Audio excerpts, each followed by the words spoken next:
राजस्थान में गुर्जर बनाम गुर्जर और जाट बनाम जाट की राजनीति अगर हर किसी के समझ में आ जाती तो हर घर में से एक जनप्रतिनिधि निकलता।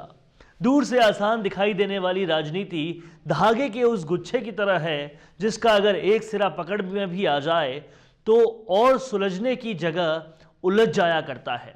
और ऐसा ही एक समीकरण बना हुआ है राजस्थान की राजनीति में।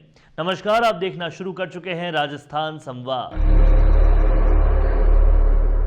कहने को राजस्थान की राजनीति राजस्थान विधानसभा की कुल 200 सीटों जितनी है, पर जैसा कि मैंने आपको कहा कि अगर ये सिर्फ उन 200 सीटों तक ही होती तो बात कुछ और होती। पायलट वर्सेस गहलोत के बाद राजस्थान की राजनीति में जो भूचाल आया है वो रह रहकर अपना रंग दिखा रहा है। और ऐसा ही एक रंग देखने को मिला है गुर्जर बनाम गुर्जर और जाट बनाम जाट की शक्ल में। अभी कुछ समय पहले ही राजस्थान की सियासत का पारा गुर्जर समुदाय ने चढ़ा रखा था। आम लोगों के लिए यह सिर्फ गुर्जर आंदोलन होगा, पर राजनीति की समझ रखने वालों के लिए यह आंदोलन नहीं बल्कि गुर्जर बनाम गुर्जर था। अब इस समीकरण को समझने के लिए आपको हिम्मत सिंह गुर्जर और किरोड़ी सिंह बैंसला को समझने की जरूरत है। दरअसल इस आंदोलन से पहले किरोड़ी सिंह के साथ कदम से कदम मिलाकर चलने वाले हिम्मत सिंह गुर्जर इस बार आंदोलन में आने की बजाय इसका विरोध करते हुए नजर आए। इतना ही नहीं, हिम्मत सिंह ने तो किरोड़ी सिंह पर आंदोलन के जरिए अपनी राजनीतिक रोटी सेकने तक का इल्जाम लगा लिया।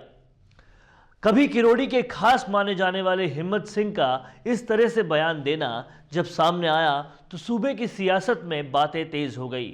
और ऐसा ही नहीं कि केवल हिम्मत सिंह गुर्जर आंदोलन का विरोध कर रहे थे, इस बार उनके साथ गुर्जर समुदाय का एक बड़ा तबका भी था।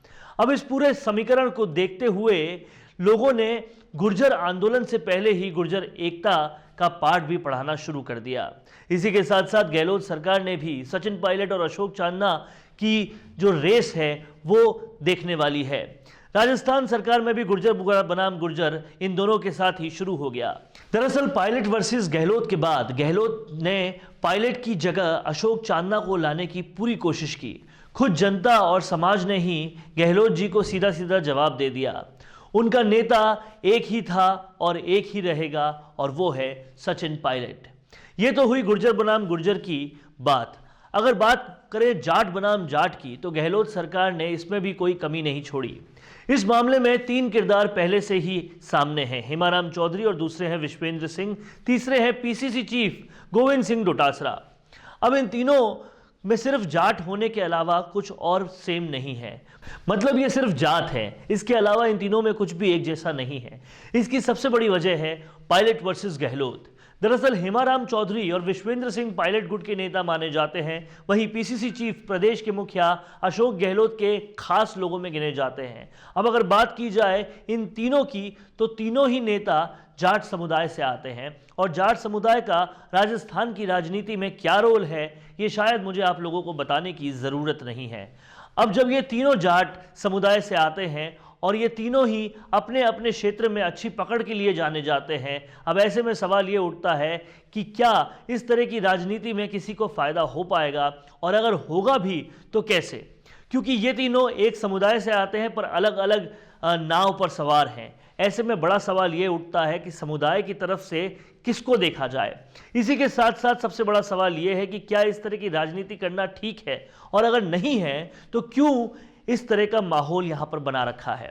अगर ऐसे ही समय बीतता रहा तो जनता के दिल में जल्द ही ऐसा आने लगेगा कि कांग्रेस कहीं कांग्रेस को ही तो खत्म नहीं कर रही। तो ये थी राजस्थान की राजनीति पर हमारी एक खास रिपोर्ट। कैसी लगी ये रिपोर्ट आप हमें कमेंट करके बता सकते हैं, और ऐसा ही राजस्थान की लगातार खबरें देखते रहने के लिए हमारे चैनल को सब्सक्राइब कर सकते हैं। आज हमने कोर्स किया और कल हम उसको भूल जाते हैं, फिर कंपनी में अप्लाई करते हैं तो कंपनी हमें वापस से ट्रेनिंग देती है। आप जानते हैं ये सब कुछ क्यों होता है? क्योंकि आप जो सीखते हैं उसे उसी वक्त इम्प्लीमेंट नहीं करते। इसी वजह से मिशी media solutions digital video production में लेकर आए हैं on the job training course, जहां पर सीनियर प्रोफेशनल्स के साथ लाइव प्रोजेक्ट में आप डिजिटल मार्केटिंग और डिजिटल वीडियो प्रोडक्शंस को सीखेंगे और आपकी परफॉर्मेंस पर यहीं आपका रिक्रूटमेंट भी हो जाएगा। अब जब सब कुछ ऑनलाइन हो रहा है तो जाहिर सी बात है ऑनलाइन वीडियोस की डिमांड भी लगातार बढ़ रही है और इस इमर्जिंग मार्केट में आपका स्वागत करने के लिए तैयार है मिशी मीडिया सॉल्यूशंस। ज़्यादा जानकारी के लिए कॉल करें 9549770549 या फिर आप हमें मेल भी कर सकते हैं mishimedia solutions@gmail.com।